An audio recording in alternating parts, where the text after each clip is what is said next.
Hi guys, thank you for the great reception on the last video. Not had one nasty message yet. There is time. Today's video, if you are reading the title, is about why a lot of the time movie bad guys are sometimes based on real bad guys. Now at this point it is probably worth mentioning that I know this because of this reason. I have 5 books on the to sell. There's these 4 plus another one, and I have nearly finished a read through on the sequel to these 2, which that one's number 1 and that one's number 2. I've nearly finished the read through for number 3, and it's going back to the boss because there's a few things I wanted to tweak on it. But I'm going to go into why sometimes in fiction either a character is sometimes based on a serial killer or a bad guy or a manipulator or a master manipulator or a particular murder case, and how sometimes it is actually a dramatisation of said murder case or said serial killer. Now, one of the reasons why this came to the front is because for part 3 of these does involve quite a familiar name. I'm not going to spoil say who, but just be warned, there is a bit of an interesting thing about these particular, the number 3 to these 2. But it isn't something that I've done on my own. I remember watching, there's a programme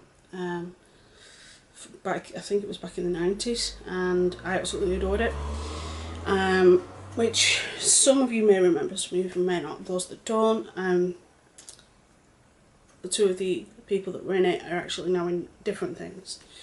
There was a programme called American Gothic, which starred Gary Cole, I've forgotten the other 2 actors' names. They are currently in current things. One of them is in a lot of the American Horror Story. I forgot what she's called. Sarah Coulson or something, I don't know, I'll pop the name underneath.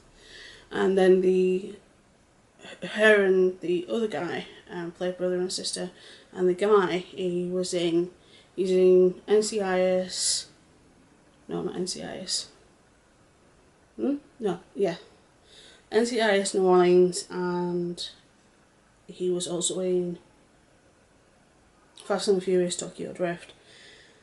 He played the main character, and then Sarah played the sister who died, who was actually killed. I won't go into that programme, but there was an episode of that programme that was called American Gothic, and in this particular episode, the bad guy, which is Gary Coleman's character, was called, and what he did is he had these weird abilities where he could do strange things, and he resurrected Albert DeSalvo, the Boston Strangler. Now, there's actually speculation whether he was the Boston Strangler or not. That's a different video entirely. This video sort of fits with both my horror background and my forensics background. It's one of the reasons why horror for me is quite a good fit, because I have the forensics background and I've been watching horror since I was a kid. Now, like I say, it's not a new thing, and I did some research and I found some other instances, some that I was aware of and some that I wasn't. Now, Ed Gein, again, I'm not going to get into specifics on Ed Gein. Some people call him a serial killer, but he technically isn't. He killed 2 people that we know of. There is speculation that he may have been involved in 2 other deaths, but there is no evidence to prove that he was, but there's also no evidence to prove that he wasn't. A complicated case. He's long since been dead, and the case has long since been dead. The house was burnt not long after he was convicted. Or was it not long after everything was found and taken out? They were trying to sell the house, and it got burnt.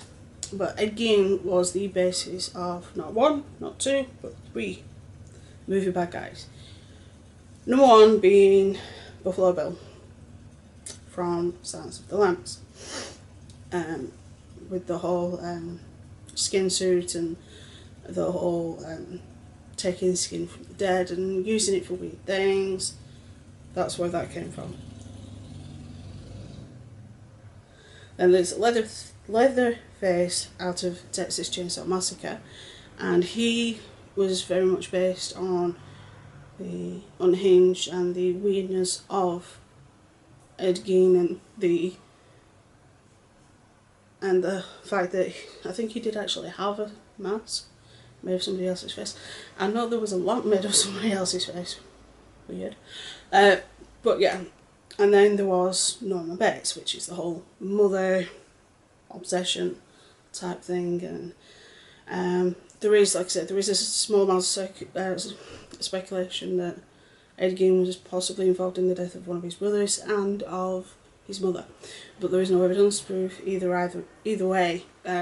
So he's not actually officially on his kill count. Thus his kill count is only 2, thus he is not a serial killer.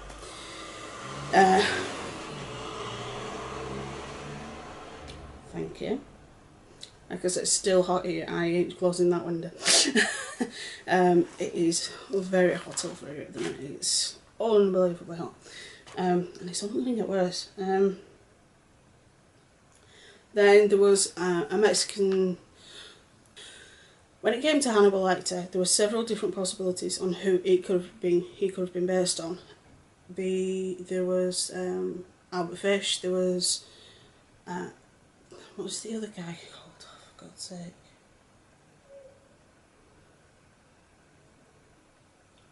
The guy who posted on a forum that he wanted to eat somebody. Although I don't, it definitely isn't that, but you know, that's one thing that definitely comes to mind when it comes to Mr. Lecter, shall we say. But actually, it was based on a Mexican surgeon and accused murderer Alfredo Balte Tervino is, according to Harris, the true basis of the true inspiration behind Lecter. A very nasty person. I've not researched this particular person, but he doesn't sound very nice. If he's the basis for Lecter, I don't want to meet the guy. Annie Wilkes from the Misery film, played by Kathy Bates, was based on serial killer Janine Jones, and very, very weird and strange and psychotic individual, shall we say.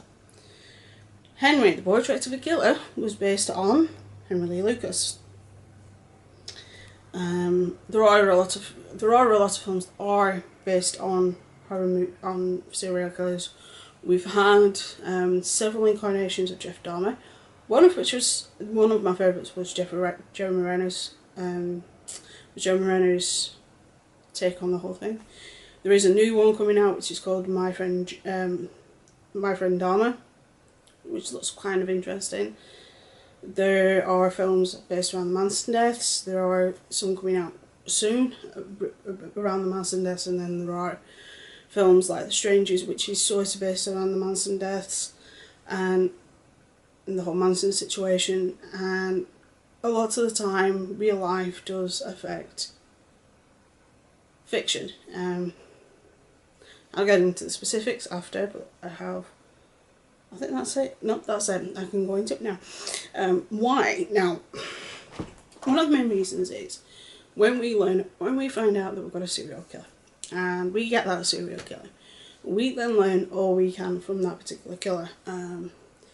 In America, they have the FBI. Over here, we have a lot of people that look into them, including psychiatrists, psychologists, criminologists, criminalists. They all want to dissect the serial killer and figure out what makes the serial killer tick.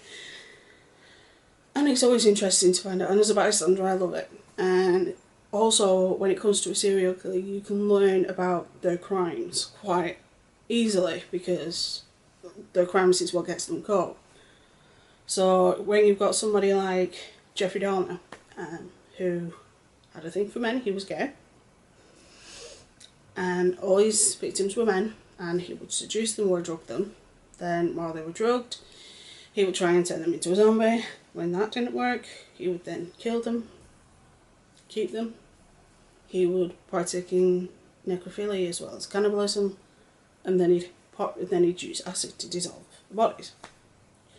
This video is going to get demonetized. Oh well.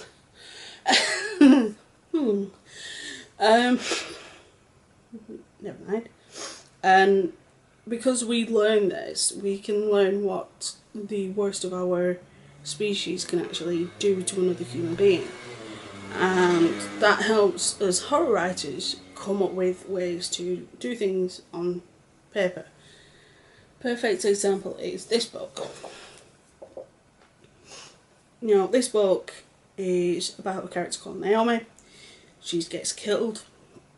Nobody finds out what happens to her until over 20 years later, when a friend of hers who was a couple of years below her at school buys a piece of land, an infamous piece of land in town, and as they're clearing away the house, the decrepit house that was there, that was essentially falling apart, it was ruins more than anything else, they find her body, and it unleashes all hell.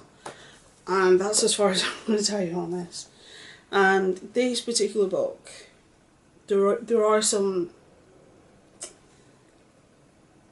graphic parts of this book, shall I say. It is an extremely good book, and I love this book, but there are a few graphic bits, and where I get my ideas for how to write things and how to make a serial killer or a killer do what I want them to, is to use real life as a reference. Even when I'm doing books like this, where the civilization I'm talking about isn't human, I still use our worst as a way of helping me figure out the best way to portray the evilness, the horrific nature of that particular person. Now, being a horror writer isn't easy. It never will be. A lot of the time I scare the crap out of people, which I find absolutely hilarious. I find absolutely hilarious. It was fun. It really was fun, and I really enjoyed it. Beyond all words, all words, writing is one of the things I love, and it'll never change. I'm currently working on a short for an anthology at the moment. So, but my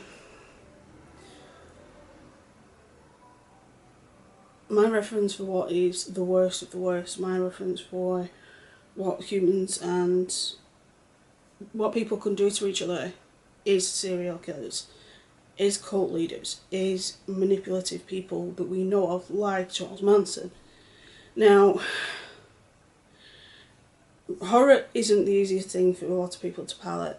A lot of my husband's family are not into horror at all, which is fine. Me and my mum love horror. I was raised on horror.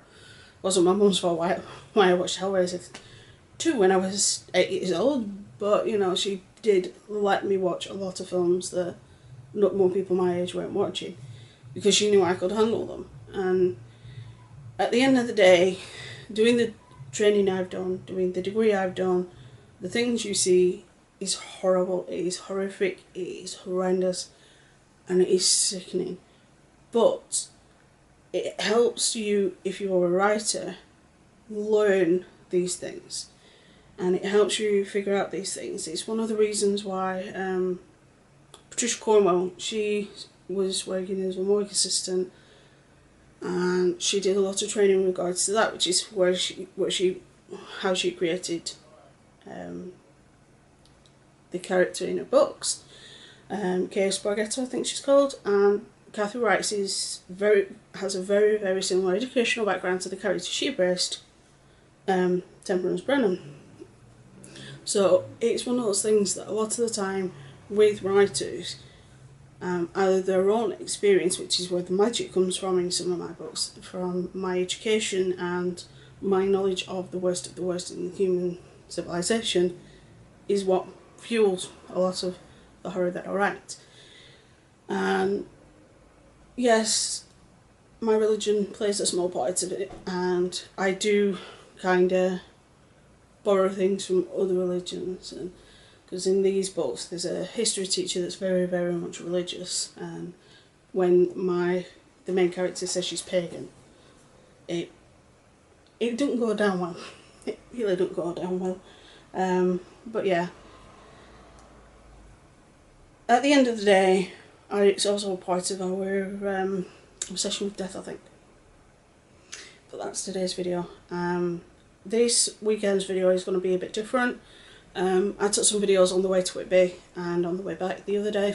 We went to Whitby for the day for my birthday, and I have a couple of videos that I took on time. I took a couple of pictures, and I have some from previous visits, so I'm going to put them into a little vlog style video. There'll be no audio of me speaking, purely because we were in the car and I didn't want to start vlogging while I was in the car with my in-laws. So, but it'll be a nice video. I'll also put some of my pictures that I've taken around York. So we have some beautiful areas here in York that I will show you as well in a little montage type video, a little vlog type video. I might even do a voiceover for you. I might. We shall see. Now, I'm going to put this on the computer tonight, but I'm not going to edit it tonight because I've been drinking, and not only that, I am absolutely exhausted. I've had one of those weeks. I've just had a friend over and just had a good natter, and I've had a bit of wine. So I need to get some rest because I've got a busy day tomorrow, and I have a busy day on Saturday as well. So I'm going to be a little bit busy. So, and then back to normal Sunday. But yeah, which means I'll probably start recording again in the nights next week. Although I do want to try and record during the day because I can be a bit louder, because next door aren't in bed that way and next door in bed that way. Both neighbours aren't in bed at this time of day because it is 6 o'clock. So I'm going to put this up onto the computer tonight, do promo, and then probably have an early night because I've got the doctors in the morning for an asthma review. What a joy. So, a bit of luck to be able to change my inhaler. Now, like I said, everything should be back to normal next week.